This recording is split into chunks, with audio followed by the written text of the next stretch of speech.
বন্ধুরা, আমার নাতনি অনেকদিন আমার হাতের মাংস খায় না, ওই জন্য বলছে যে ঠাকুমা তুমি একটু মাংস রান্না করো। আমি আদা রসুন পেঁয়াজ সব কিছু আলু টালু কেটে নিয়েছি তৈরি করে। আমি এবার মাংসটা করবো। প্যাকিং করা হয়ে গেছে, আমি এবার আসছি, আপনারা দেখতে থাকুন। হ্যাঁ, আমি সব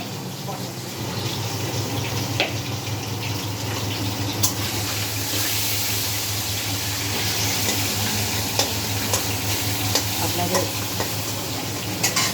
আমার সব হয়ে গেছে, সব ম্যাগনেট করে মশলা দেওয়া, আপনারা দেখতে থাকুন। হ্যাঁ,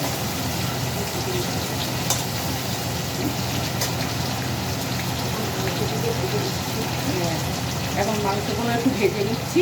হ্যাঁ, আপনারা দেখতে থাকুন। আর আপনারা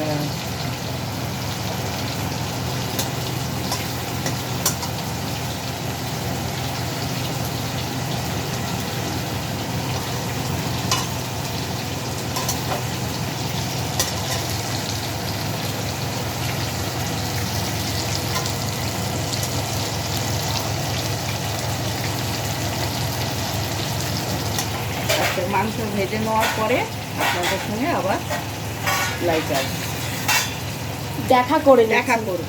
ঠিকই আছে।